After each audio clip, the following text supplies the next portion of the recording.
आज से लगभग 300 करोड़ साल पहले पृथ्वी पर ऐसा वक्त आया जब पृथ्वी का वातावरण लगभग स्थिर होने लगा था। ज्वालामुखी निकलने धीरे हो गए थे और पृथ्वी का एक दिन 12 घंटे का हुआ करता था। साल बीतते गए और धीरे धीरे ये सूक्ष्म जीव विकसित होते गए और समूह में रहने लगे।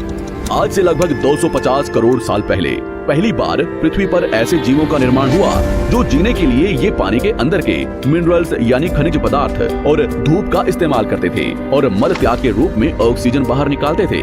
इस वक्त तक पृथ्वी पर ज्यादातर ज्वालामुखी निकलने बंद हो चुके थे और इन माइक्रोबैक्टीरिया की वजह से वातावरण में ऑक्सीजन की मात्रा बढ़ रही थी।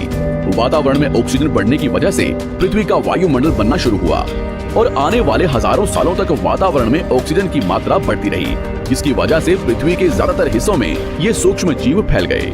हजारों सालों बाद एक वक्त ऐसा आया जब पृथ्वी में ज्यादा ऑक्सीजन बढ़ने के कारण ये सूक्ष्म जीव मरने शुरू हो गए।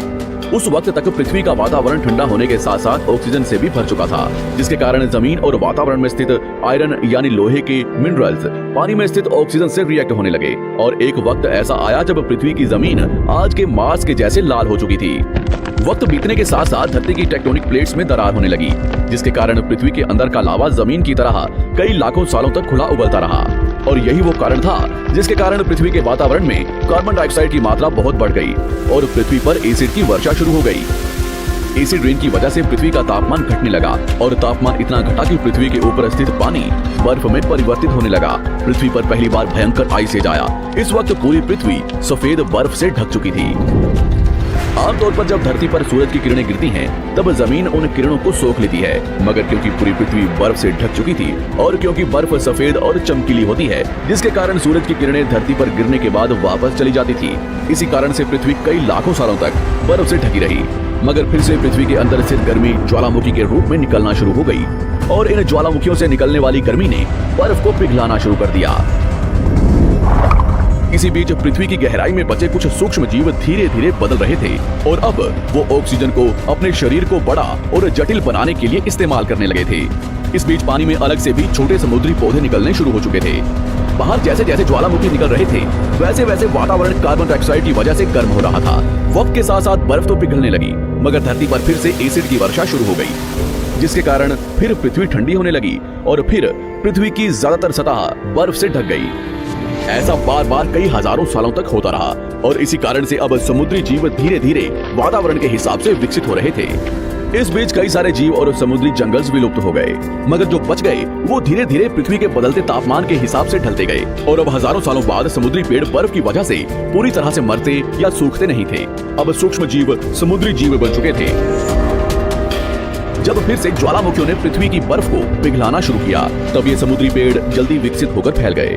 धीरे धीरे वातावरण में ऑक्सीजन की मात्रा बढ़ने लगी और पृथ्वी पर होने वाली एसिड की वर्षा कम होने लगी। वातावरण में ऑक्सीजन आने की वजह से पृथ्वी की ओजोन लेयर्स मोटी होने लगी और आज से लगभग 47 करोड़ साल पहले पृथ्वी की ऊपरी सतह पर पहली बार मोसोस नामक प्लांट उगना शुरू हुआ। वक्त के साथ साथ जमीन पर अलग अलग प्रकार के पौधे और पेड़ उगना शुरू हुए। एक वक्त ऐसा आया जब जमीन के पेड़ों की लंबाई लगभग 80 से 100 फीट जितनी या आज के 5 से 6 मंजिला बिल्डिंग जितनी ऊंची हो चुकी थी। ये वो वक्त था जब समुद्री जानवर समुद्र से बाहर निकल रहे थे और जमीनी जानवरों में परिवर्तित हो रहे थे। धरती की ज्यादातर जमीन एक जगह इकट्ठी हो चुकी थी, जिसे आज हम पैंजिया महाद्वीप के नाम से जानते हैं। पृथ्वी का वातावरण और तापमान लगभग स्थिर हो चुका था और अब करीब 21 से 23 घंटे का दिन हुआ करता था। अब समुद्री जीव पानी से बाहर रहने लगे थे और वातावरण के हिसाब से उनके शरीर का रंग रूप बदल रहा था। धीरे धीरे ये जमीनी जानवर डायनासोर्स में परिवर्तित हो गए। जिन डायनासोर्स ने पेड़ पौधे खाने शुरू कर दिए, उनका शरीर लंबा और विशाल रूप से विकसित होने लगा। कुछ डायनासोर्स शिकार किया करते थे, जिसके कारण वे छोटे और तेज होते चले गए।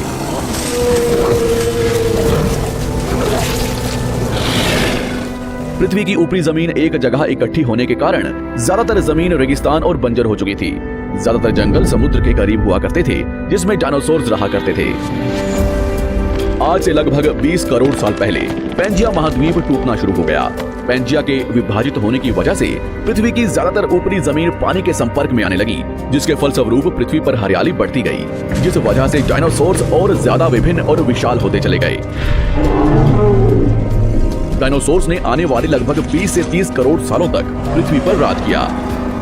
उस वक्त डायनासोर्स समुद्र से लेकर जमीन और आसमान तक पूरी पृथ्वी पर राज किया करते थे।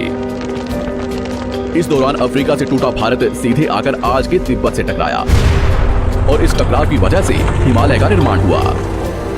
आज से लगभग 6.5 करोड़ साल पहले पृथ्वी की तरफ आज के माउंट एवरेस्ट से भी बड़ा लगभग 4.5 लाख करोड़ किलो जितना वजनिया उल्कापिंड लगभग 80,000 किलोमीटर प्रति घंटे की स्पीड से पृथ्वी की तरफ आ रहा था। पृथ्वी की सतह को छूते ही उसमें भयंकर आग लगी और वो जलते हुए सीधा पृथ्वी से टकराया। इस टकराव से निकलने वाली ऊर्जा आज के 10 करोड़ परमाणु बम एक साथ फटने के बराबर थी। जहां ये उल्कापिंड गिरा, वहां के जानवर और पेड़ तुरंत भाप बनकर जल गए। गिरते ही पृथ्वी पर पूरी तरह धूल फैलने लगी, समुद्र में भयंकर बाढ़ आने लगी।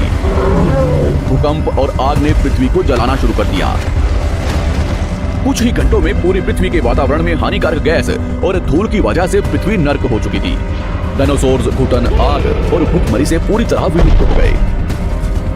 इस वक्त हमारे पूर्वज जमीन के अंदर रहा करते थे, जिसके कारण वो इस विशाल प्रलय से बच गए। पृथ्वी का वातावरण पूरी तरह से काला और अंधेरा हो चुका था, जिससे धूप भी जमीन तक नहीं पहुंच पा रही थी। पृथ्वी के पेड़ और ज्यादातर जानवर विलुप्त हो गए। वातावरण में धूल और हानिकारक गैस के कारण पृथ्वी पर फिर से एसिड की वर्षा शुरू हो गई और फिर पृथ्वी ठंडी होकर बर्फ से ढक गई। लेकिन इस बार पृथ्वी की बर्फ लाखों सालों तक नहीं जमी रही और 80 से 90 हजार साल बाद ये बर्फ पिघलनी शुरू हो गई। जैसे ही धरती पर वातावरण फिर से पहले जैसा होने लगा, वैसे ही ये छोटे जीव जमीन से बाहर आना शुरू हो गए। उस वक्त पृथ्वी की बर्फ पिघलनी शुरू ही हुई थी, जिसके कारण अफ्रीका में घने ठंडे जंगल हुआ करते थे और इसी बीच ये जमीनी जीव बंदरों में परिवर्तित हुए। मगर जैसे जैसे पृथ्वी गर्म होने लगी, वैसे वैसे अफ्रीका के ये जंगल सूखने लगे। जंगल की चीजें खाने वाले बंदरों को खाने की कमी होने लगी। खाने की तलाश में इन बंदरों ने अपने पैरों पर चलना शुरू कर दिया, जिससे उन्हें दूसरे जानवरों के शिकार करने में मदद मिलती थी। धीरे धीरे बंदर एप्स यानी वानर में परिवर्तित हुए। खाने की तलाश में ये एप्स पृथ्वी के दूसरे हिस्सों में फैलने लगे और धीरे धीरे उनके शरीर का रंग रूप वहाँ के मौसम के हिसाब से बदलता गया। वक्त के साथ साथ हम आदिवासी बने। हमने हथियारों से लेकर आग का आविष्कार किया। हम धीरे धीरे इंसान के रूप में विकसित हुए। हमने धर्म से लेकर परिवार, भाषा और संस्कृति का निर्माण किया और वक्त के साथ साथ हम विकसित होते चले गए और आज हम इस पृथ्वी की सबसे विकसित प्रजाति बन चुके हैं। पृथ्वी को आज के जैसे बनने में लगभग 450 करोड़ साल का वक्त लगा है और हमें एक छोटे जमीन में रहने वाले जानवर से इंसान बनने में कई लाखों सालों का। मगर हमने इन 100 सालों में जितना पृथ्वी को गंदा और तबाह किया है, उतना आज तक किसी भी प्रजाति ने नहीं किया होगा। हम फिर से धरती को गर्म कर रहे हैं और कार्बन डाइऑक्साइड की मात्रा बढ़ा रहे हैं। वैज्ञानिकों का मानना है कि पृथ्वी पर फिर से विशाल परिवर्तन होने वाला है। भविष्य में पृथ्वी कैसी होगी, जानेंगे हमारी अगली वीडियो में।